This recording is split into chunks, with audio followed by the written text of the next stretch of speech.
Dans ma famille, les gens adoraient le paillet, mais le paillet, ça n'a rien apporté. Dans ma famille, les gens adoraient le Bouddha, mais le Bouddha, ça n'a rien apporté. Dans ma famille, les gens adoraient le comion, mais le comion, ça n'a rien apporté. C'est l'Esprit de Dieu là qui me fait du bien en haut. C'est l'Esprit de Dieu là qui me fait du bien en haut. C'est l'Esprit de Dieu là qui me fait du bien. C'est l'Esprit de Dieu là qui me fait du bien en haut. C'est Azuzuo Clio. La gosse Azuzuo Clio Mignonne. Azuzuo, Azuzuo, Azuzuo, Azuzuo, Azuzuo, Azuzuo, Azuzuo, Azuzuo, Azuzuo, Azuzuo, Azuzuo, Azuzuo. Dans ma famille, les gens adoraient le paillet. Le paillet, ça n'a rien apporté. Dans ma famille, les gens adoraient le cognon au bébé. Mais le cognon, ça n'a rien apporté. C'est qui? C'est l'Esprit de Dieu là qui me fait du bien en haut. C'est l'Esprit de Dieu là qui me fait du bien en haut. C'est l'Esprit de Dieu là qui me fait du bien en haut. C'est l'Esprit de Dieu là qui me fait du bien en haut. Azuzuo, la Zuzuo, Clio, Zuzuo, Clio, la Zuzuo, Clio, Epele lago, Epele lago, Epele lago, Epele lago, Epele lago.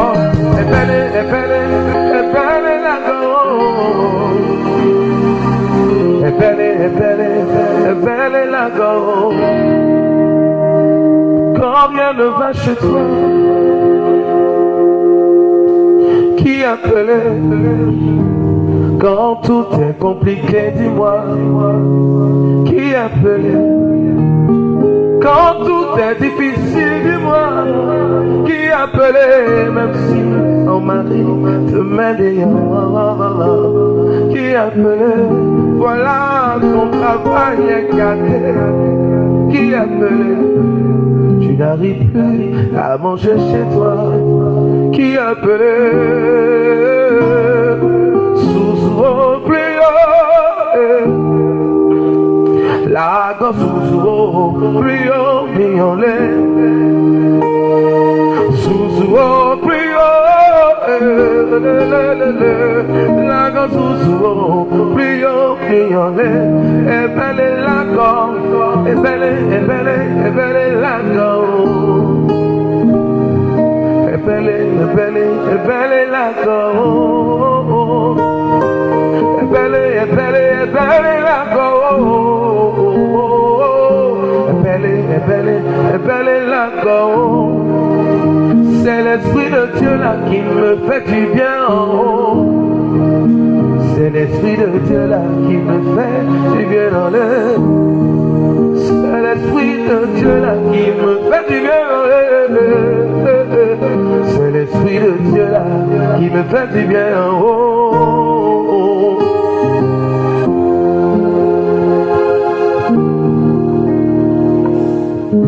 Seigneur, nous te bénissons, Seigneur, nous te rendons grâce. Nous te disons merci pour la matinée que tu nous as accordée. Nous te rendons grâce pour cet après-midi que tu nous donnes dans ta bonté. Seigneur, nous ne voulons rien considérer comme acquis, mais nous voulons te recevoir comme fruit de la compassion de ta grâce. Seigneur, tu nous accordes ta miséricorde en ce moment. encore tu veux, Seigneur, nous instruire. Seigneur, tu veux nous mettre dans un élan de foi afin de nous rapprocher de toi. Seigneur, afin de pouvoir poser notre regard sur toi et de entrer, Seigneur, notre Dieu, dans cette dynamique de foi, dans cette démarche avec toi. Seigneur, tu nous fais le don de la foi. La foi à déplacer des montagnes. La foi à tout faire. La foi à tout accomplir. La foi à rendre toutes choses possibles. Seigneur, nous voulons te bénir. Seigneur, nous voulons t'adorer en ce moment. Seigneur, nous voulons te dire merci. Réveille en nous, Seigneur, notre Dieu, cet esprit. L'esprit des enfants de Dieu. L'esprit qui fait de nous des hommes libres, des femmes libres. L'esprit qui fait de nous des hommes délivrés de toute situation, qui ne nous rend plus esclaves. L'esprit qui ne nous rend plus timides. L'esprit qui nous donne la force et l'assurance. Merci Seigneur du don de ton Esprit Saint qui produit en nous la foi. Merci Seigneur du don de ton Esprit Saint qui fait de nous des véritables témoins. Seigneur, merci. Merci pour ta présence. Merci pour ton amour. Merci pour ta grâce. Merci pour la paix que tu nous accordes. Merci Seigneur. Paix bien, chers frères et sœurs. Paix est bien. Alors, nous allons continuer notre partage de cet après-midi. Le matin, nous avons vu de différents points. Et cet après-midi, nous allons rentrer dans une phase de foi. Parce que si cet homme a pu discerner le moment favorable et a pu découvrir en Jésus le Messie, l'Éternel qui guérit, s'il a eu de l'audace pour entrer dans le moment de son exaucement, c'est bien parce qu'il avait des fondements de foi. Cet homme était convaincu. Mais qu'est-ce que c'est que la foi? Qu'est-ce que c'est que la foi? Si quelqu'un peut nous lire Hébreux chapitre 11, versets 1 à 3. La lettre aux Hébreux, chapitre 11, versets 1 à 3. La lettre aux Hébreux, chapitre 11, versets 1 à 3. Hébreux se situe après la lettre à Philémon. Et puis juste avant la lettre de Saint Jacques.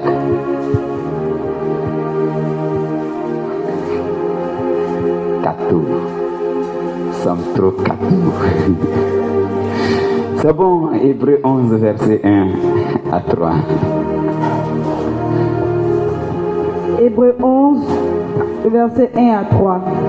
Or, la foi est la garantie des biens que l'on espère, la preuve des réalités qu'on ne voit pas. C'est elle qui a valu aux anciens un bon témoignage. Par la foi, nous comprenons que les mondes ont été formés par une parole de Dieu, de sorte que ce que l'on voit provient de ce qui n'est pas apparent. Parole du Seigneur. Une autre version.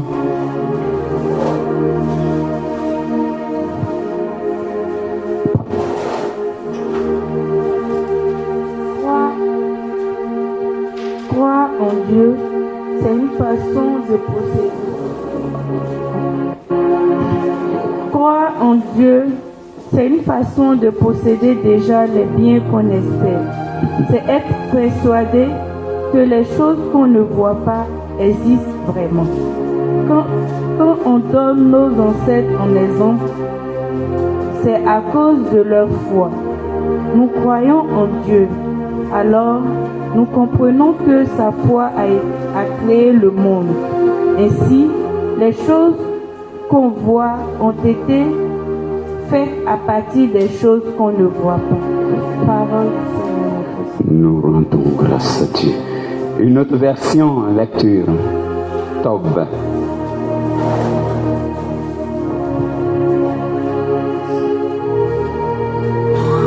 La est une manière de posséder déjà ce que l'on espère. Un moyen de connaître des réalités que l'on ne voit pas. C'est elle qui valut aux anciens un bon témoignage.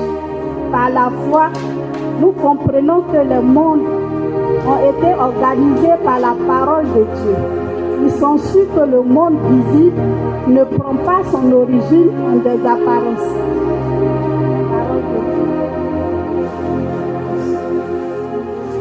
Alors, il ressort ici le thème assurance, il ressort ici le thème garantie et thème conviction.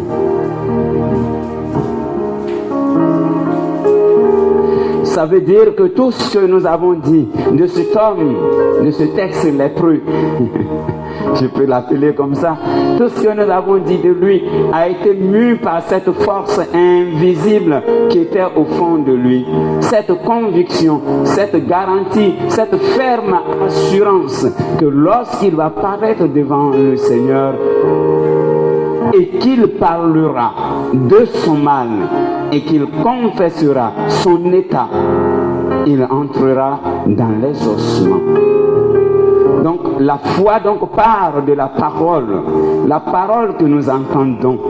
Et cette parole-là, tant qu'elle n'a pas été proclamée, il n'y a pas action de foi. Chers frères, chers sœurs, la parole que nous disons, la vibration qui sort de nous, le souffle que nous faisons sortir, c'est déjà l'effet de l'esprit qui féconde l'atmosphère. La parole, elle précède toute chose, elle est avant toute chose. Lorsque nous voyons très bien l'usage de la parole chez Jésus est la première des choses. Il enseigne et ensuite il entre en action. La foi donc ne peut s'exercer que sur la base de la parole. Cette parole qui lorsqu'elle est proclamée, elle nous permet d'avancer. Et Jésus dit, si tu as la foi et que tu ne doutes pas dans ton cœur, tu diras, il n'a pas dit tu iras soulever cette montagne pour aller déposer là-bas. Il dit, tu diras à cette montagne, déplace-toi de là à là, et cela s'accomplira. Encore la force de la parole qui vient fonder cette action. Tu diras. Alors, quel est l'usage de la parole que tu fais au long de ta journée? Par la parole, nous avons vu ce matin que le lépreux est venu à reconnaître et à confesser la divinité de Jésus comme l'Éternel qui guérit. Et il a été guéri par la volonté et de l'amour qu'il avait manifesté. Et au verset 16, nous avons assisté à la révélation du nouveau secret de cet homme parfait. Ce secret était la vie de prière. Cet homme priait à tout moment. Et de là découle donc le secret que je peux nous donner nous aussi et qu'un grand mystique a donné dans l'Église. Il dit la perfection d'un homme en spiritualité ou encore la perfection d'un homme dans la vie spirituelle réside dans le fait qu'il se réalise, disons qu'il réalise une entière et parfaite dépendance de Dieu. C'est-à-dire, ça consiste en sa totale dépendance de Dieu. C'est là, pour lui, ce qu'on appelle la perfection, la maturité du chrétien, du croyant, consiste en sa totale dépendance de Dieu. C'est-à-dire Dieu en tout, Dieu au centre de tout, et Dieu dans toute sa vie, au commencement, pendant et à la fin. Cette dépendance se trouve donc exprimée dans l'évangile de Luc à différents niveaux. Je me suis amusé à chercher un peu pendant l'heure de la pause. La totale dépendance en Dieu, la perfection et la maturité de la foi. Je vais vous donner quelques versets. Peut-être vous pourrez lire après et découvrir. Si c'est pour lire là, on va beaucoup lire, chers amis.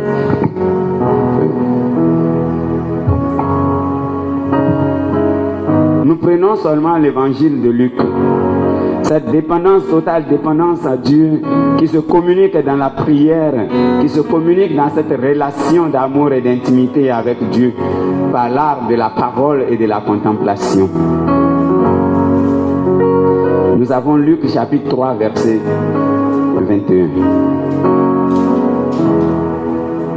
Luc chapitre 3, verset 21. Ensuite, Luc chapitre 5, verset 16, ce que nous venons de lire.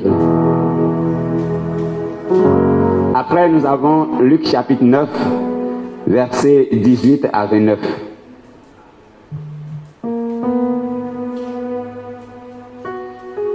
Luc chapitre 9, verset 18 à 29. Après vient Luc chapitre 11, verset 1.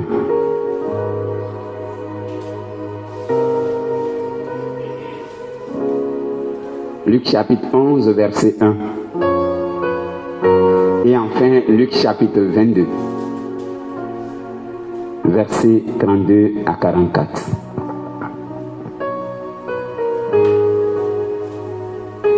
Le point que nous allons aborder ce soir, est-ce que nous pourrons terminer? Le point que nous allons aborder ce soir, c'est le troisième point que j'ai intitulé « La foi et la prière à déplacer les montagnes ». Frères et sœurs, la supplication du lépreux est toute pétrie de confiance, d'amour et d'abandon.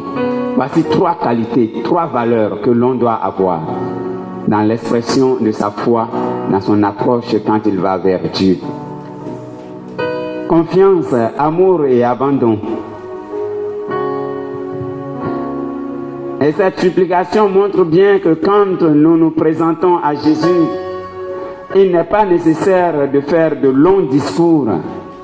Il n'est pas nécessaire de chercher de gros mots, de grands mots ou encore de dire un langage assez soutenu pour que Dieu puisse nous écouter. Mais c'est plutôt l'état du cœur qui compte. C'est notre posture intérieure qui importe et non la qualité de nos paroles ou encore la valeur de nos mots. Peu de mots suffisent du moment qu'ils sont accompagnés par la pleine confiance en la toute-puissance et en la bonté de Dieu.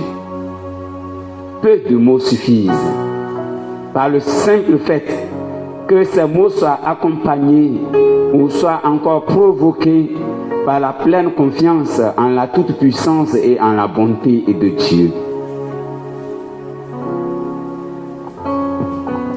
Nous remettons à la volonté de Dieu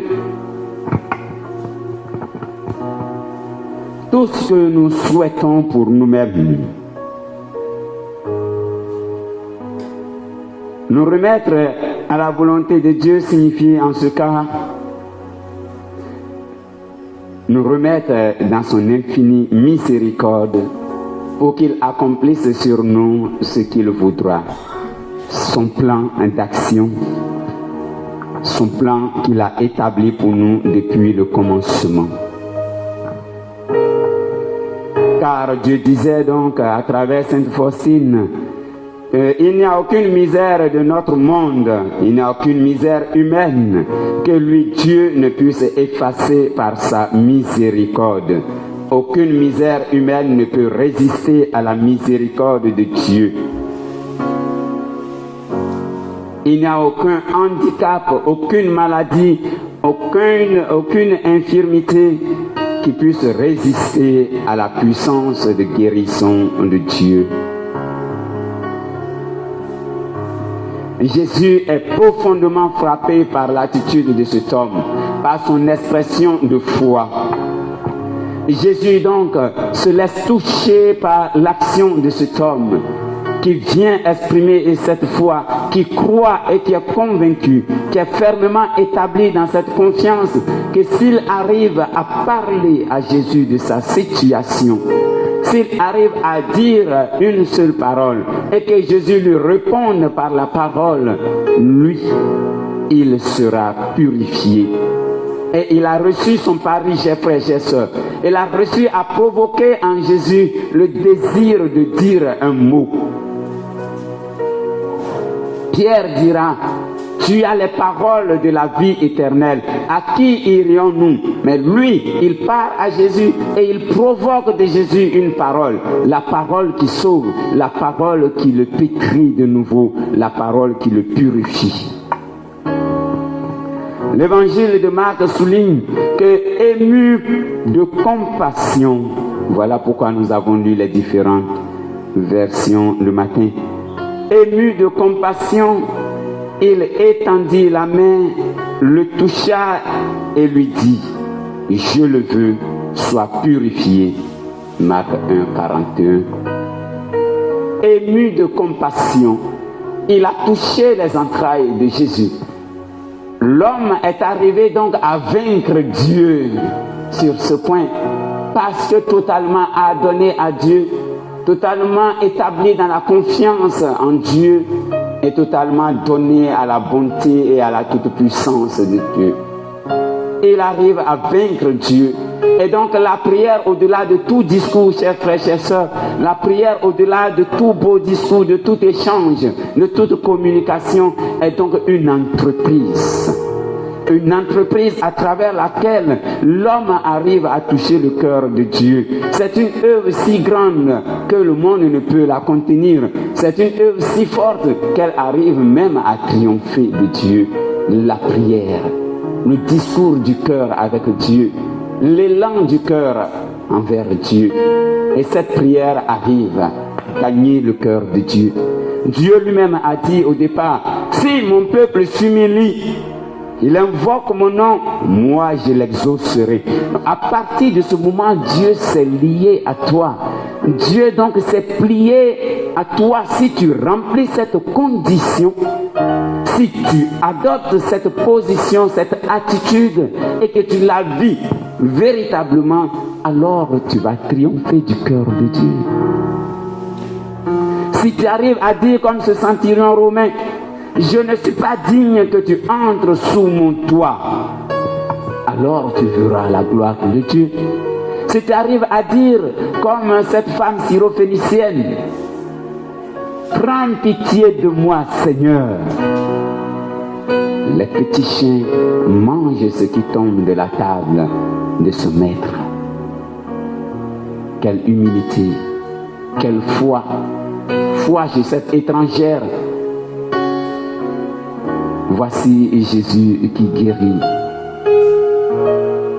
Voici Jésus qui est obligé d'agir au-delà des frontières des Hébreux. Voici donc l'action de foi qui oblige Dieu à opérer même au-delà des frontières humaines. Voici le lan de foi qui plie Dieu à la volonté de l'homme. Mais bien auparavant, c'est l'homme qui s'est inscrit complètement dans la volonté de Dieu en reconnaissant ce qu'il est et en confessant la divinité et la toute-puissance de Dieu. Le geste de Jésus accompagne ses paroles et rend son enseignement plus explicite. Et donc l'action de Dieu vient nous permettre de mieux saisir ce qu'il voulait nous enseigner.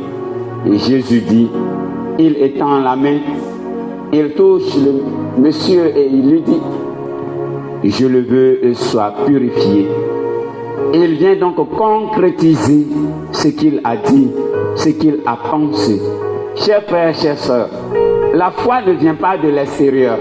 La foi est ce qui vient du fond de nous. C'est-à-dire quand la parole résonne dans nos oreilles et qu'elle trouve racine dans nos cœurs, c'est à partir de l'intérieur de nous maintenant que vient la position de la conviction, vient la position de la confession de la force et de la puissance de Dieu. C'est ainsi que ce qui va sortir de l'intérieur de toi, ce qui sera de toi, ce qui sera né de tes entrailles, donc, pourra convaincre Dieu, pourra donc t'apporter le salut ou encore la condamnation, comme Jésus le dit. C'est ce qui sort de l'homme qui peut le rendre pur ou impur. C'est ce qui sort de l'intérieur de toi. C'est ce que tu as médité. C'est ce que tu as enfanté de tes entrailles. C'est ce qui est sorti de toi qui détermine ce que tu es. Ce n'est pas ce qui viendra de l'extérieur.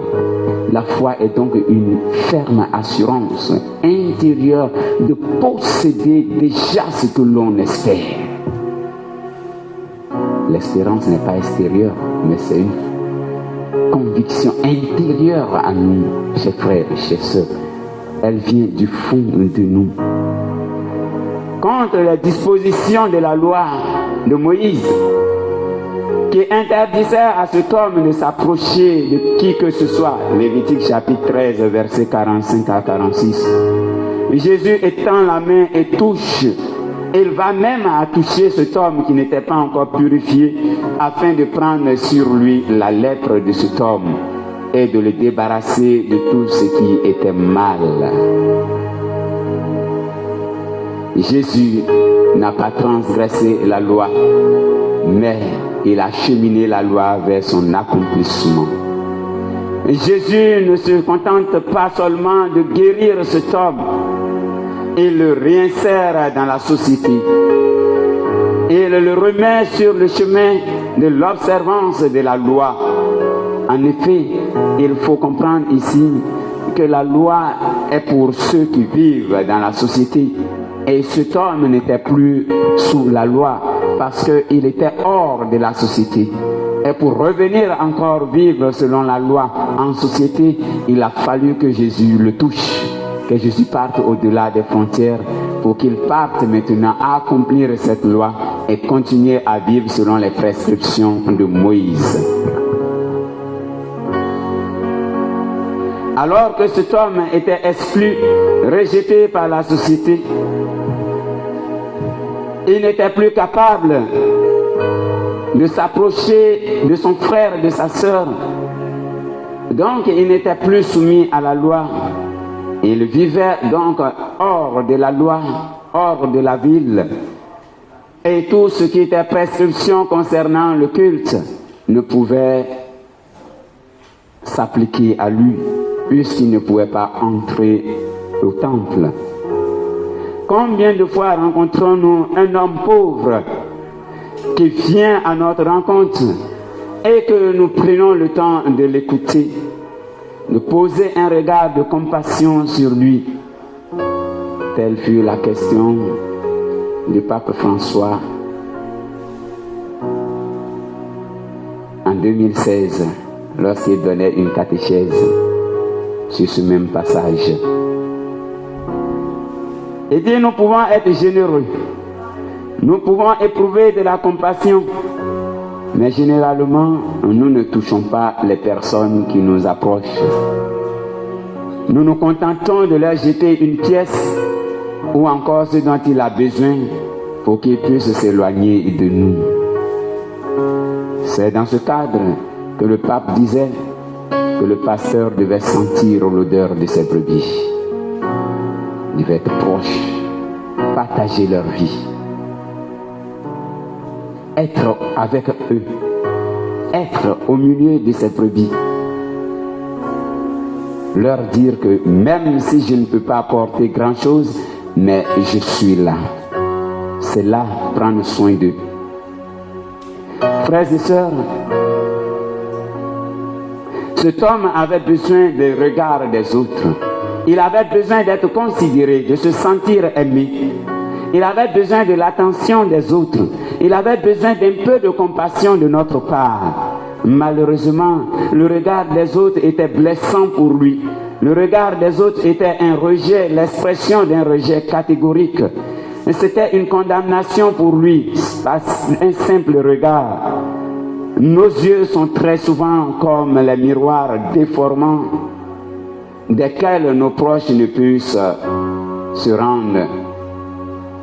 Vous voyez que lorsque nous avons posé un regard malveillant sur quelqu'un, Ou bien quand vous regardez de façon un peu plus stricte un enfant, il retourne, il ne s'approche plus. Notre regard, il se voit mal, déformé dans notre regard, il se voit mal accepté. C'est-à-dire, il voit que son image est mal rendue dans ton regard. Ton regard ne lui donne même pas d'espérer quelque chose de bon. C'est comme si je vais voir un médecin, je ne m'y connais pas trop dans le domaine. Mais imagine que je souffre et je pars voir un médecin, il me fait des analyses et il regarde le papier et puis il me regarde d'une manière désolée. Mais pour moi, je vais me dire c'est fini. Étienne, tu es mort.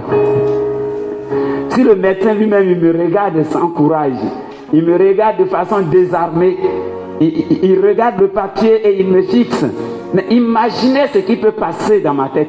Imaginez ce que je peux mijoter au fond de moi. Imaginez ce à quoi je vais penser. Voilà. Souvent notre regard est comme ça. Souvent nous nous posons comme ça sur notre frère, sur notre soeur. De sorte que quand la personne s'en va, même elle commence à se culpabiliser de ce qu'elle n'a jamais fait.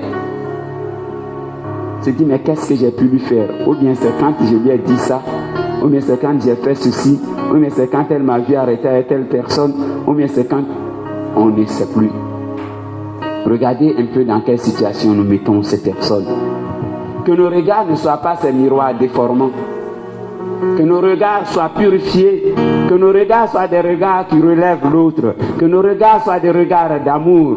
Même si lui-même se voit mal, que nous puissions lui donner le courage de vivre, la joie de vivre.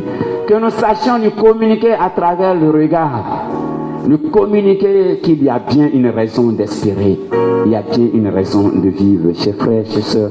Le regard que nous posons sur l'autre peut le conduire sur les chemins du salut, peut l'encourager. Vous voyez que quand nous devions être ordonnés diacres, on était partis à la retraite et puis voici qu'un vieux prêtre était là et il avait fait la confession. Et on avait oublié un peu que le père avait quelques problèmes d'audition. Donc, comme celui qui prêche la retraite, on le connaissait, nous tous on fuyait de là pour aller nous confesser de l'autre côté avant. Donc le père il est assis là-bas et nous faisons le rang dehors. Et certains même disent, mais nous nous sommes déjà confessés avant de venir, si ça vaut la peine. Bon, tout ça c'est pour échapper. On a peur du regard de Dieu. Et celui qui va, le père commence à confesser une personne, deuxième personne. Et moi je passe. Et quand j'ai fini de ma confession, je sors, je regarde les autres et je dis pécheur. Et d'autres se sont fâchés. Et on finit de rigoler. Et celui qui part, il va parler au père. Et le père qui s'exclame, ah bon, tu as fait ça? Et puis tu es encore ici? Je vous assure que le rang s'est dispersé. Et il n'y avait plus personne sur le rang. La confession est finie. Quand il est parti, il est sorti tout détruit comme ça. Il était tout petit dans la soutane. Je regarde le gars, je dis le pauvre. Heureusement que je suis passé avant. Peut-être que ce sont mes péchés qui l'ont mis en colère. Il crie, ah bon? Tu as fait ça? Et tu es encore ici? Pour quelqu'un qui sera ordonné demain. Imaginez ce qui se passe dans la tête. Est-ce qu'ils vont vraiment me donner le soir mes ornements liturgiques? Est-ce qu'on ne viendra pas me dire que... Et bien sûr, à la veille, ils ont partagé les vêtements liturgiques et il y a 2 qui n'ont pas eu. On a su que cela avait été retiré de la liste. Alors notre regard est expressif et il communique beaucoup.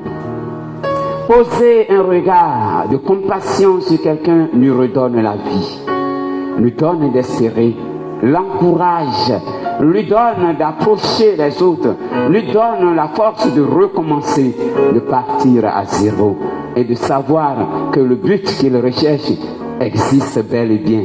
Le chemin peut être difficile, mais la finalité est là. Le but existe. Le Seigneur nous attend. Poser un regard de compassion et d'amour sur l'autre, c'est lui dire que la victoire est au bout du kilomètre additif qui reste à parcourir. Et il a besoin de notre encouragement pour avancer. Poser le regard de compassion et d'amour sur notre frère, sur notre soeur, c'est lui ouvrir la fenêtre du salut, la fenêtre de l'espérance, la fenêtre qui donne à entrer dans la famille des enfants de Dieu.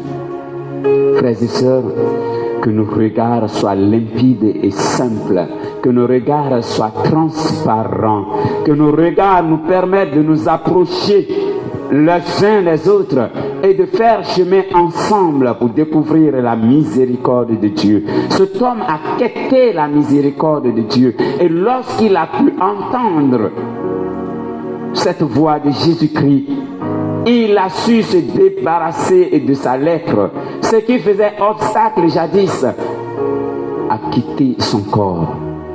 Il a retrouvé les siens. Il a continué à bénir Dieu avec eux dans le temple. Il a même été celui-là qui passait son temps à proclamer ce que Jésus a fait pour lui. De sorte que Jésus s'est retrouvé dans le désert comme un lépreux maintenant, parce qu'il ne pouvait plus approcher les villes tellement que les gens venaient vers lui. Jésus venait de se charger de sa lèpre. Jésus venait de le débarrasser de ce qui le rendait répugnant pour les autres. Jésus venait de prendre sur lui sa souffrance. Et donc, Jésus va adopter cette attitude de cet homme qui, retranché dans le désert hors de la ville, s'adonnait à la prière. Donc, il a dit à la finale de notre évangile que Jésus se retirait dans les lieux déserts et il priait. La prière, donc. Prière qui établit la communication avec Dieu. Prière qui fait de nous des enfants de Dieu. Prière qui donne une identité d'enfant de Dieu. Mais il semble que l'entreprise de la prière est la chose la plus difficile qu'on puisse proposer à l'homme. Alors que même tout ce qui vit et tout ce qui respire loue l'Éternel, chante la gloire de Dieu, nous dit le psaume 150. Le psaume 150, ça existe, les amis. Ça existe, c'est le dernier psaume du livre des psaumes. Il n'y a pas 151. Il y en a qui vont chercher 151. Mais c'est 150. 150. Frères et sœurs, laissons-nous pétrir par la parole de Dieu. Attachons-nous à la parole de Dieu. Connaissons cette parole. Que nous puissions manger ce livre de la loi et que ce livre puisse envahir nos entrailles pour que nous soyons pétris et fécondés et que la foi qui naît de ce contact avec Dieu, de cette révélation, nous permette de traverser les périodes de l'ombre de la mort, nous permettent de transporter des montagnes, de déplacer des collines, nous permettent d'aller au-delà de nos épreuves. Les épreuves sont donc ces collines, les épreuves sont donc ces montagnes, ces gros arbres sont donc ces épreuves. Chers frères, chères sœurs, c'est pas la tentation, c'est l'épreuve. Et cette épreuve, tu dois l'affronter. Et quand tu l'affrontes, c'est avec Dieu, la foi en Dieu, la reconnaissance de la toute-puissance de Dieu et sa bonté. C'est avec cela que tu peux affronter l'épreuve et triompher de l'épreuve. On ne fuit pas une épreuve, on affronte l'épreuve dans la vie spirituelle.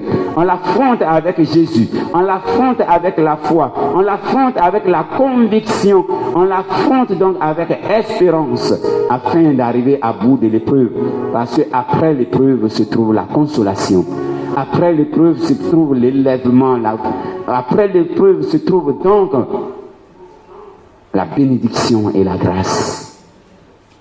Tu ne peux pas fuir l'épreuve, mais tu peux fuir la tentation. La tentation, c'est pour te faire chuter. La tentation, c'est pour te briser. La tentation, c'est pour t'anéantir. La tentation, c'est pour t'avilir, te dire que tu es sans valeur, que tu n'es pas capable de quelque chose. C'est ce que le diable veut te montrer. Et lorsque tu adhères à cette tentation, de façon responsable et libre, tu t'es retiré de l'obéissance et de la soumission de la volonté de Dieu. Et donc lui, il aura tout le temps de te proposer ses plans mesquins. La tentation, tu dois la fuir autant que possible. Toujours fuir. Mais l'épreuve, affronte l'épreuve. Elle te permet de gravir les différentes marches vers le ciel. Quand tu affrontes l'épreuve et que tu la dépasses, tu triomphes de cette épreuve, alors le réconfort que tu as reçu de Dieu te permettra de réconforter ceux aussi qui sont dans l'épreuve, la même épreuve. Si tu n'as pas eu l'expérience, qu'est-ce que tu vas donner comme leçon aux autres? À travers chaque épreuve, il faut donc tirer une leçon. Il faut donc tirer une leçon, dire au Seigneur, qu'est-ce que tu veux m'enseigner dans cette situation? Aide-moi à comprendre. Qu'est-ce que tu veux m'enseigner? Donne-moi de comprendre. Donne-moi de savoir. Et Seigneur, ensuite, je pourrai donc réconforter mes frères. Et Jésus lui-même commence en disant à Pierre, Pierre, j'ai prié pour toi, pour que ta foi ne défaille pas. Quand tu seras revenu, fortifie tes frères. Il savait que Pierre allait le régner. Et lorsque Pierre sera revenu de cette épreuve, de cette grande épreuve, lorsque Pierre se serait repenti, que Pierre vienne fortifier ses frères pour dire aux autres que la miséricorde de Dieu est sans limite. Lui-même est un témoignage, lui-même est un signe. Le regard de Jésus d'abord posé sur cet homme vient le restaurer et le rétablir. Le regard de Jésus vient donc porter une oreille attentive à la supplication de cet homme. Parfois le fardeau de l'autre devient plus lourd qu'une simple, plus lourd parce que nous prenons cette épreuve comme une étiquette. Nous identifions l'homme à travers cela. Nous lui donnons une étiquette comme une bouteille de Javel et nous disons c'est lui, c'est le voleur. Il ne s'appelle plus Étienne, mais c'est le voleur. Le voici. Il ne s'appelle plus Paul, mais c'est le voleur. Mais le vol, c'est que sa bonne volonté a été corrompue. Et donc, porte le secours et aide-le pour qu'il puisse faire réparation et qu'il revienne dans la patrie. Frère, que nous n'arrivions pas à condamner l'autre à cause de sa faute ou encore à cause de son fardeau trop pesant qui fait qu'il n'arrive pas à marcher à la même vitesse que moi. Mais toi, tu te retrouves dans cette situation et que tous sont abandonnés. Sache que c'est là que Jésus te rejoint pour marcher avec toi à ton rythme, mais selon sa volonté, lorsque tu lui en donnes l'occasion. La Bible nous donne des exemples d'hommes de foi qui ont pu s'approcher de Jésus. La Bible nous en donne des exemples. Oui, dans l'Ancien Testament, nous voyons des personnes qui ont pu approcher du temple et qui ont fait des sacrifices. Et le Seigneur leur a accordé sa bénédiction. Dans le Nouveau Testament, nous voyons des personnes qui ont quitté, qui malgré la division du royaume ancien, ont quitté l'autre côté pour venir voir Jésus et lui demander des faveurs. La femme samaritaine, elle dit, donne-moi de cette eau. La femme samaritaine, donne-moi de cette eau. La parabole des 10 lépreux. Parmi ces 10 lépreux, ils n'étaient pas tous juifs. Ils n'étaient pas tous d'Israël. Il y avait un samaritain. Parmi ces 10, ils sont venus dire, si Jésus le veut, il peut les purifier, les guérir. Et Jésus leur dit, allez-y vous montrer aux prêtres. Et en allant, ils ont tous été purifiés sur le chemin. Mais chers frères, chers sœurs, parmi les 10, il n'y a eu que cet étranger qui a bravé la distance et les interdictions, qui est revenu vers le Seigneur pour rendre grâce à Dieu pour le fait qu'il a été purifié. Alors Jésus va dire, et les 9 autres, n'ont-ils pas tous été purifiés? Il n'y a que cet étranger, ce samaritain, Jésus a précisé, cet étranger, ce samaritain, pour venir rendre gloire à Dieu. Et donc, la reconnaissance de cet homme et son audace va lui apporter la plénitude de sa guérison. Jésus va prononcer la dernière partie qui donne la plénitude de la guérison. Il dit, va, ta foi t'a sauvé. Va, ta foi t'a sauvé. Chers frères, chers sœurs, quelle est notre attitude? Est-ce que notre foi est assez solide pour nous faire traverser ces frontières, pour nous faire aller au-delà du royaume de notre raison? Est-ce que ce que nous ne comprenons pas, nous arrivons à le confier au Seigneur, ou bien nous déclarons cela directement impossible et nous attribuons cela à l'œuvre du mal? Non. Quand ta raison n'arrive plus, alors la foi continue le chemin. Lorsque dans ton raisonnement tu mets un point et que tu retournes vers Dieu, c'est là qu'il lui met une virgule. Et il continue la phrase. Lorsque tu es arrêté et que tu n'as plus de force, c'est là que Dieu, lui, il vient te rejoindre dans le secret de ton cœur. Dieu comble son bien-aimé quand il dort. Lorsque tu es désarmé, il n'y a plus de résistance.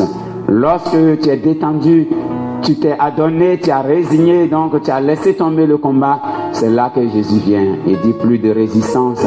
Alors je te propose mon aide. Je te propose mon aide. Frères et sœurs, dis-moi ce que tu veux et je te le donnerai. Voici donc ce qui est arrivé à un homme grand, à un homme que nous connaissons, à un homme dont nous aimons entendre l'histoire. Dieu lui dit, dans l'Ancien Testament déjà, à cause de l'expression de foi, Dieu lui dit, demande-moi ce que tu veux, je te le donnerai. C'est qui? Salomon, fils de David. Salomon venait de prendre le trône de son père. Salomon n'avait encore rien fait qui puisse donner la gloire de son règne. Salomon ne sait même pas où commencer. Il regarde ce peuple si nombreux. Et Salomon va provoquer le regard de Dieu. Il va attirer sur lui l'attention de Dieu. La Bible déclare qu'il va sur les hauteurs du Gabaon. Et il amène 1000 bœufs avec lui. Et il offre ce gigantesque sacrifice. Pour dire merci au Seigneur, au Dieu des armées. Pour dire merci au Dieu de ses pères. Qui a juré fidélité à David. Et qui a promis à David, si ses enfants marchent selon ses voies et ses prescriptions, s'ils respectent ses observances et ses décrets, ceux-là régneront à tout jamais sur le trône. Non, il va rendre grâce à Dieu. Il va offrir ce gigantesque sacrifice à Dieu. 1000 bœufs. Il offre ce grand sacrifice pour provoquer Dieu, pour provoquer le cœur de Dieu, pour provoquer la charité de Dieu. Il offre cela au sommet de cette montagne. Pourquoi dans les hauteurs? Parce que la conception de ce temps, c'était que Dieu est très haut. Donc il faut partir, il faut prendre de l'attitude. Il faut quitter la pesanteur. Seul sur la montagne, tu n'as plus de doute. Tu n'as plus quelqu'un pour te distraire, pour te retenir. Alors tu peux communiquer avec ton Dieu. Voilà pourquoi toutes les rencontres de Dieu et de Moïse, après le buisson ardent, c'était sur les hauteurs. Le Sinaï, le mont Horeb. Ils partaient. Et quand les hommes viennent à Jésus, pour que Jésus les enseigne, on dit, le sermon c'est la montagne. Jésus sur la montagne, les hommes au pied de la montagne. Dieu du haut de son trône enseigne le peuple au pied de son trône. Salomon donc va vaincre Dieu avec cet élan de foi. Salomon va provoquer la miséricorde de Dieu. Au point où Dieu saisit dans son cœur, dans ses entrailles, il va dire à Salomon, demande-moi ce que tu veux. Il dit, petit, tu m'as séduit. Petit, tu as touché ma sensibilité. Il dit, personne n'a jamais fait cela. La personne qui est partie sur le sommet de la montagne pour offrir le sacrifice, c'était même pour maudire Israël, c'était Balak. Balak avec le prophète Balaam. Il s'est donné de la peine pour partir sur tous les côtés de la montagne, pour offrir des sacrifices, afin d'attirer la malédiction sur le peuple d'Israël. Alors que celui-là est parti sur le sommet, il offre un seul sacrifice de 1000 bœufs et il attire la bénédiction et l'abondance. Et le nom de Salomon s'inscrit en premier, en tête de liste. Et Jésus lui-même va venir rendre témoignage. Il va dire donc, il n'y a jamais eu un roi comme lui, il n'en aura pas comme lui. Salomon dans sa splendeur. Dieu va lui dire, demande-moi ce que tu veux. Demande-moi ce que tu veux. Et je te le donnerai. Alors, c'est sur ça, j'ai fondé ce que j'appelle la spiritualité du cœur. Salomon n'a demandé rien d'autre. Salomon dit, la traduction littérale, il veut un cœur qui sache écouter, un cœur qui écoute. Quand il voit son peuple si nombreux, quand il voit ses armées, et il sait les besoins de son peuple, il faut qu'il ait un cœur ouvert, qui donne de la place à chacun, qui écoute chacun, qui considère chacun, qui relève chacun et qui sache discerner ce que faire pour que chacun se trouve bien. Il n'a pas directement demandé la sagesse. Alors c'est Dieu qui va les exaucer en lui donnant cette qualité de la sagesse et de la claire vision. Et directement nous disons, Salomon a demandé la sagesse. Salomon a demandé un cœur sage. Écoutez, l'homme qui écoute, un cœur ouvert, prêt à accueillir, à relever, prêt à tendre la main, prêt à entrer dans les parvis, dans les secrets. Salomon demande cela. Et Dieu dit, comme c'est ce que tu as demandé, tu n'as pas demandé la victoire sur tes ennemis, tu ne m'as pas demandé de les anéantir une fois pour toutes, tu ne m'as pas demandé de faire ceci, cela, tout ce qui était grandiose devant les gens, tu n'as pas demandé. C'est sûr que si quelqu'un d'autre était avec Salomon, il allait dire, petit, tu es bête. Regarde que la Syrie te presse, la Syrie te presse, l'Égypte encore, regarde tout cela. La Samarie, tout cela te presse avec de grandes armées. Les Philistins, les Amorites, les Jébuséens, les Hittites autour de toi. Tous ces royaumes sont déchaînés contre toi. Pourquoi tu ne demandes pas au Seigneur de te permettre de triompher de tout cela et d'établir, d'élargir les frontières de ton royaume? Il dit non, il veut un cœur qui écoute. Salomon savait que Dieu avait établi déjà et limité déjà son territoire avec les 12 tribus d'Israël. Salomon a demandé cela. Mais comment est-ce que les frontières vont s'élargir? Il y a une reine qui est venue d'ailleurs. Et donc Salomon, sans toutefois s'être déplacé, est arrivé là-bas. Sa renommée. C'est-à-dire les nations païennes ont appris que Dieu avait fait grâce à Salomon. Dieu avait mis sa main sur lui. David, nous avons entendu l'exploit de David sur les champs de bataille. Mais Salomon, de son royaume, il resplendissait au bout du monde. Il a touché le cœur de Dieu. La foi a déplacé des montagnes. La foi a vaincre Dieu. Alors, je peux vous provoquer en disant que souvent Dieu est limité sur la terre des hommes. Oui. Oui. Parce que Dieu n'est que bien. Il ne peut pas faire le mal. Tout ce qui est bien est Dieu. Tout ce qui est bien est Dieu. Dieu fait le bien. Et donc, bien égale Dieu, Dieu ne fait pas le mal. Et tout ce que tu fais de bien, Dieu s'y trouve. Et quand tu fais le bien, Dieu ne peut s'empêcher de porter ce bien-là à sa perfection. Dieu ne peut pas te refuser. Il n'a pas pu refuser le souhait des lèvres de son. Salomon a vaincu Dieu et il est venu s'installer tranquille. Et son règne a été même plus grand que celui de David, son père. Voilà les secrets de la Bible, chers frères. Voilà les secrets de la Bible. Ce n'est pas la force d'un guerrier qui plaît à Dieu. Mais c'est son obéissance. Comment tu recherches la face de Dieu, frère? Comment tu recherches la face de Dieu, sœur? Qu'est-ce que tu fais pour toucher le cœur, pour attirer sur toi Dieu? Quand l'église est née, nous avons vu des ermites. Nous avons vu des pierres du désert. Ils se sont retirés juste pour s'affliger des mortifications et pour pouvoir attirer le regard de Dieu. Voilà. Chacun a son chemin. quelqu'un offre de grands sacrifices et il gagne la bonté de Dieu, le cœur de Dieu. Si tu n'as pas le moyen de grands sacrifices, mais tu as encore le don de soi à Dieu, de mettre à sa disposition.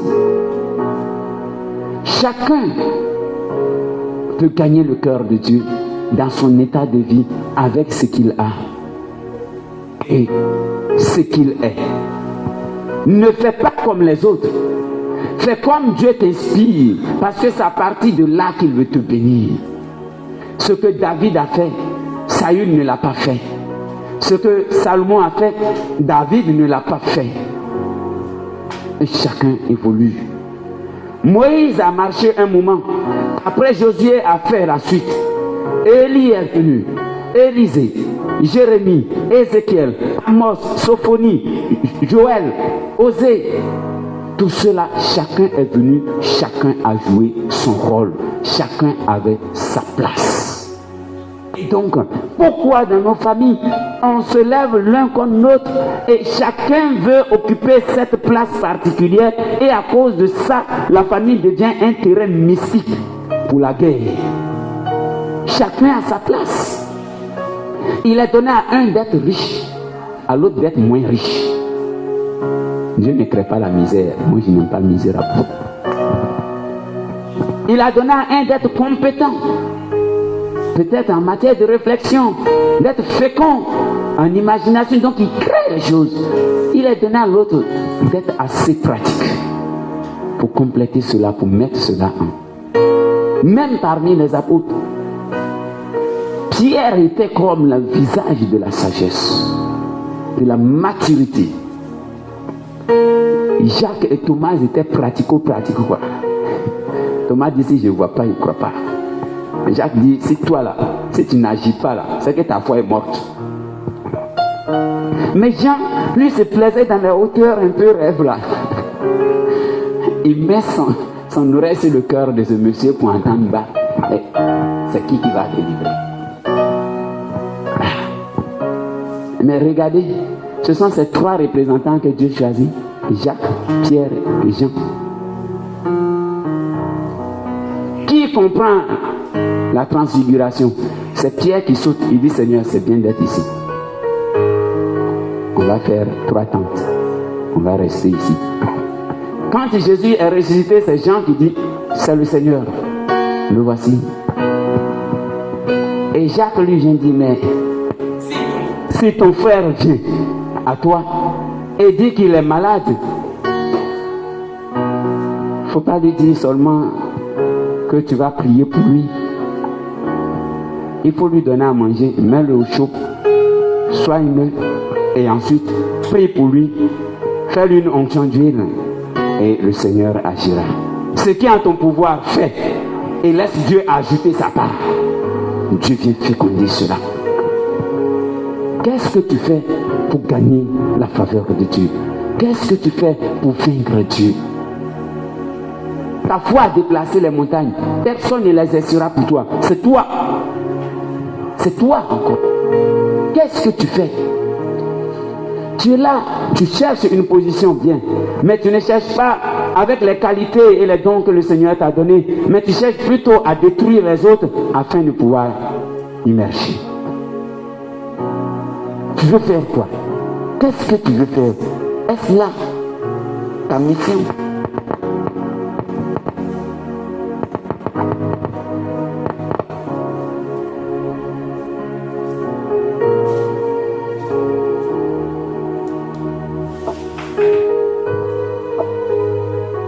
Est-ce là ta mission? Es-tu appelé à dénigrer les autres pour évoluer? Es-tu appelé à dire non, ce homme de Dieu fait tant de miracles, c'est parce qu'il a des fétiches derrière. Hein, souvent s'il y a non.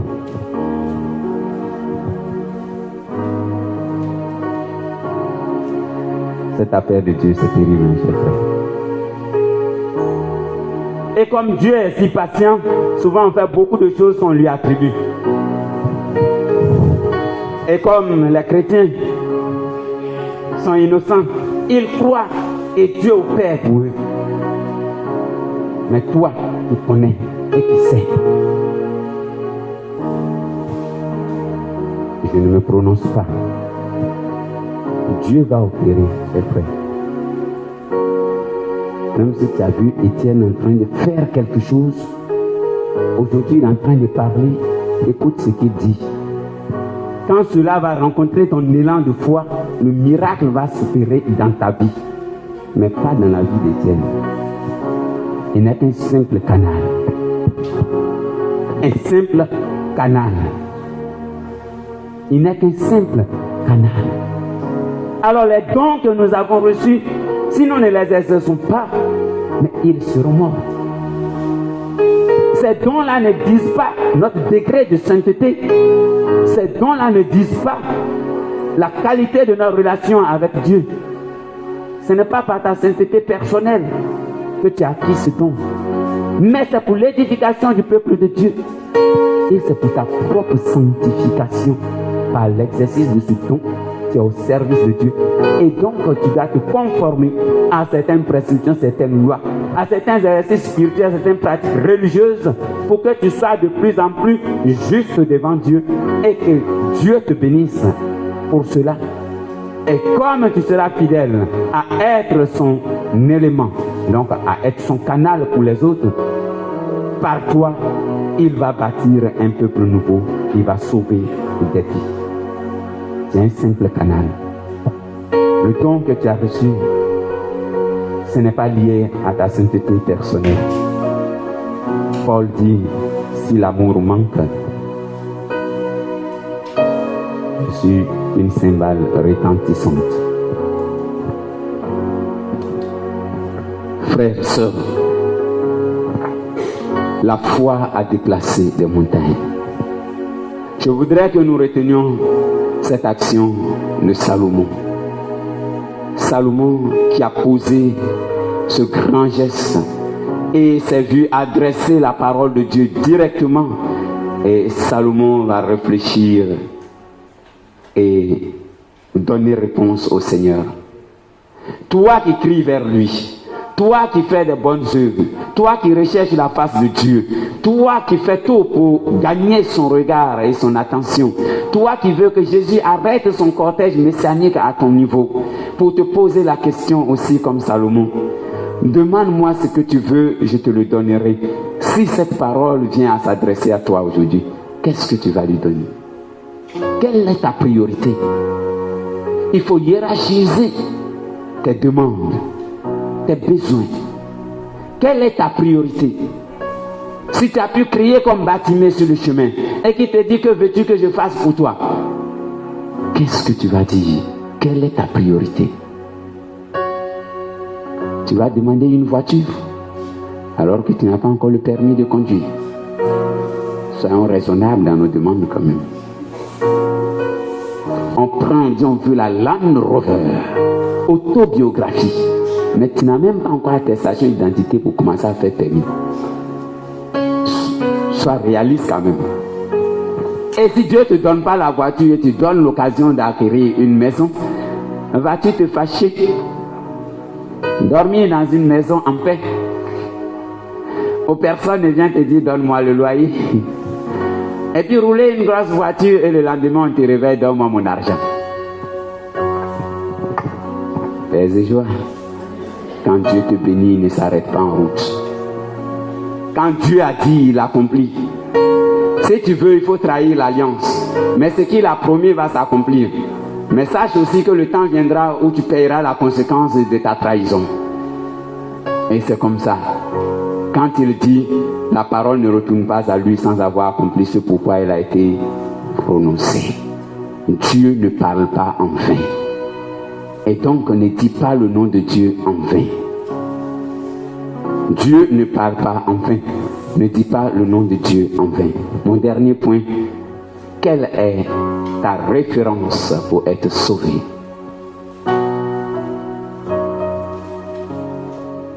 Cet homme agissait en tout en regardant Jésus.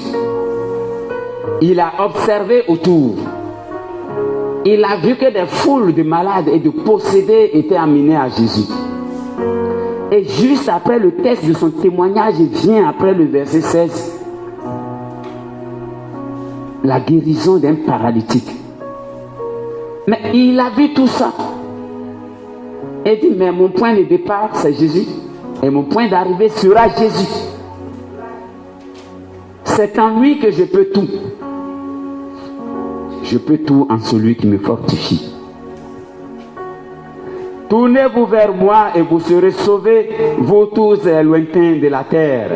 Vous qui êtes aux extrémités de la terre, tournez-vous vers moi et vous serez sauvés.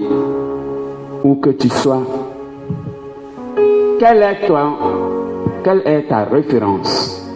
Quel est ton référentiel, la base de ton repère? Où veux-tu t'arrêter pour regarder le monde? Avec qui veux-tu faire ton chemin? Qui sera ton point de départ? Même si tu pars là-bas, tu viens. Si tu pars, tu reviens. Quelle est ta référence, frère?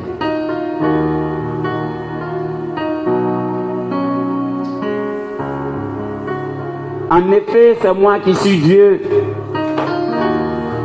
Et il n'en est pas trop tout. Je le jure par moi-même, dit la Bible. De ma bouche sort ce qui est juste. Une parole qui ne sera pas révoquée. Chacun pliera le genou devant moi et toute langue en fera le serment par moi. Voilà, le Seigneur dit, chacun jurera par lui et tout genou fléchira devant lui. Lui-même se pose déjà dans l'Ancien Testament comme référence de tous ceux qui veulent être sauvés, tous ceux qui veulent voir le salut, tous ceux qui cherchent le bonheur, la joie, la paix. Il vous demande de choisir une référence. Choisis donc ta référence. Dieu nous appelle tous à avoir pour référence lui et lui seul, le Dieu de l'univers. Lui qui a tout créé, de lui toute chose est sortie et toute chose est appelée à faire le chemin pour retourner vers lui. Tous sans exception aucune, car c'est la voie pour être sauvé, le retour vers Dieu. Tous les rejetés de la famille, tous les rejetés de la société, tous les rejetés de nos systèmes de fonctionnement, tous les rejetés de la terre, tous les damnés des hommes. Vous tous qui êtes damnés par les pensées, par les regards, vous les victimes de la solitude, vous tous les accusés à tort. Il y a une bonne nouvelle pour nous. Il y a une bonne nouvelle pour toi. Dieu te donne le privilège de te tourner vers lui. S'il te demande de tourner vers lui, c'est parce qu'il n'est pas bien loin. Et il se rend proche de toi. Tourne-toi vers lui. Et te demande de paraître devant sa face comme cet homme lépreux. Et te demande de lui adresser ta demande, ta supplication, ta requête. Et certainement, il t'exaucera. Mais en son temps. Il marchera avec toi à ton rythme, mais sur son chemin, car lui-même est le chemin, la vérité et la vie. C'est devant lui et lui seul. C'est lui, notre Dieu. C'est devant lui que tous nous devons fléchir genoux. Et c'est à lui que nous devons rendre compte un jour. Rien ne peut lui résister. Car toutes les situations de la vie fléchissent devant lui. Les problèmes, les impies ne peuvent pas tenir sous le regard de Dieu. Il est le Dieu des pauvres, il est le Dieu des marginalisés, il est le Dieu des rejetés, il est le Dieu de ceux qui sont sans abri, il est le Dieu de la veuve, de l'orphelin, du faible, du petit et de l'innocent. Tous ceux qui sont malades, tous ceux qui sont rejetés, tous ceux qui sont considérés comme maudits ou punis par Dieu, qu'ils osent s'approcher de Jésus pour recouvrer leur santé et leur dignité. Quel abîme entre la pensée de Dieu et notre pensée.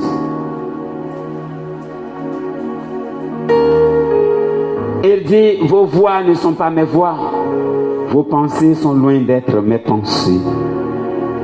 Quel abîme entre la miséricorde sans limite de Dieu et notre miséricorde qui est si limitée à nos sentiments.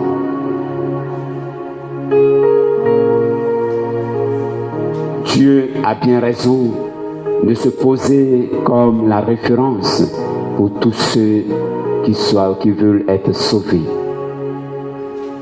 Lépreux, malades que nous sommes, tous handicapés, dans notre recherche du bien, nous courons tous sans trêve à la recherche du bien matériel, de ce qui est visible, mais nous avons oublié que la vraie richesse est invisible, c'est celle que Dieu nous donne et qui ensuite se matérialise dans notre existence.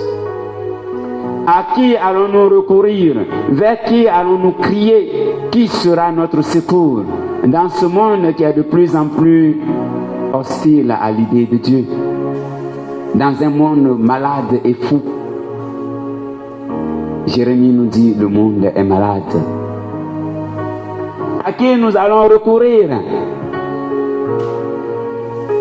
face à un monde qui semble être abandonné à lui-même et qui a mis Dieu en congé? On ne sait pas pour combien de temps. Quel est ton cri de foi et de confiance? À qui adresses-tu ta requête? Quel est ce cri qui peut pénétrer avec force le cœur de Jésus et susciter en lui la compassion agissante? Je le veux, sois purifié. Jésus répond ainsi pour calmer le tumulte des nations.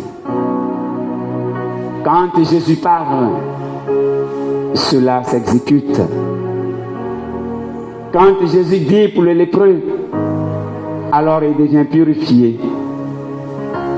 Alors quand Jésus dit à la mer et à la tempête, il y a silence et accalmie. Jésus parle. Jésus enseigne. Et Jésus veut parler. Il veut te parler aujourd'hui. Il veut poursuivre son dialogue intérieur avec toi. Cet homme a cru. À la grâce, il lui a été accordé. Et toi, qui sera ton témoin? En qui as-tu mis ta foi? Qui est ton secours, frère? Qui est ton secours, ma soeur? Aujourd'hui, le moment t'est donné, l'occasion t'est donnée de tourner vers Dieu. Que demandes-tu à Dieu comme Salomon? Que demandes-tu à Dieu comme ce lépreux? Que demandes-tu à Dieu comme Batimée, fils de Timée? Que demandes-tu à Dieu comme ce centurion romain? Que demandes-tu à Dieu comme cette femme syrophénicienne? Oses-tu demander de l'eau pour la vie éternelle, comme cette Samaritaine? Que demandes-tu à Dieu? Quelle que soit ta demande, quelle que soit ta requête, quel que soit ce dont tu as besoin, sois confiant. Il peut tout. Lui seul donne tout. À lui seul, il peut faire sortir de nulle part ce dont tu as besoin. Mais Dieu n'a pas créé l'homme pour qu'il soit oisif. C'est pourquoi il demande ta participation. C'est pourquoi il demande ta part. C'est elle qu'il va féconder. Car lorsqu'il a créé le monde, il t'a donné la capacité de faire des œuvres grandes et belles et de continuer la création. Ta guérison est possible encore. Ta grâce du travail, la grâce du mariage, de l'élévation, de la réussite, du succès, la grâce de la fécondité. Le miracle est encore possible aujourd'hui pour toi. Seulement, quelle est ta référence? Vers qui te tournes-tu? La grâce du changement, de la conversion véritable. Mais seulement, vers qui te tournes-tu? Crois-moi, Dieu est fidèle. Fidélité est son nom. Dieu est amour. Il nous aime au-delà de toutes nos limites. que nous pensions à nos misères, que nous pensons à nos péchés, desquels nous sommes convaincus que nous ne pourrons pas être libérés. Et Dieu dit, si ton cœur t'accuse, moi je suis plus grand que ton cœur. Si ton péché est comme le vermillon et l'écarlate, moi je peux les rendre plus blancs que la neige. Réfléchissons avec sérénité. Approchons-nous du trône de la grâce. Parlons à Jésus du fond de notre cœur. Disposons-nous, entrons en nous-mêmes. Et donc ce soir, nous pourrons encore avoir une occasion de vaincre Dieu, de toucher son cœur. Nous aurons encore cette occasion de lui faire un cœur à cœur, de greffer notre cœur au cœur de Jésus, de nous laisser imbiber par son amour, de nous baigner dans l'océan de sa miséricorde. C'est précisément parce que nous avons besoin de lui. C'est précisément parce que nous ne sommes pas parfaits. C'est précisément parce que nous sommes malades, nous sommes lépreux. C'est précisément parce que nous sommes pécheurs que Dieu s'est manifesté pour nous, que le Christ est venu. Croyez-moi, le royaume des cieux appartient aux pécheurs, mais les pécheurs repentis. C'est parce que nous avons péché que Jésus est venu. Je termine avec cela. Et il disait, je ne suis pas venu pour les bien portants. Les bien portants n'ont pas besoin de médecins. Les malades ont besoin de médecins. Je ne suis pas venu pour les justes, mais les pécheurs, oui, parce que tu as ta place dans le royaume. Parce que c'est là ta destinée, c'est là que tu dois te réaliser. Il est venu pour te conduire vers la place qui t'a été réservée, le trône qui a été dressé pour toi, là où tu continueras à goûter à la gloire de son règne. Frères, sœurs, c'est bien parce que nous sommes pécheurs que le Christ est venu. Mais faisons-lui bon accueil, ouvrons notre cœur, tournons-nous vers lui et lui pourra nous sauver et nous élever. Que le Saint-Esprit continue de féconder nos pensées, nos cœurs, continue de féconder nos désirs, afin que nous puissions correspondre au plan de Dieu, afin que nous puissions marcher dans les pas de Jésus-Christ, accompagnés par la Vierge Marie dans le ministère des anges et des archanges. Amen.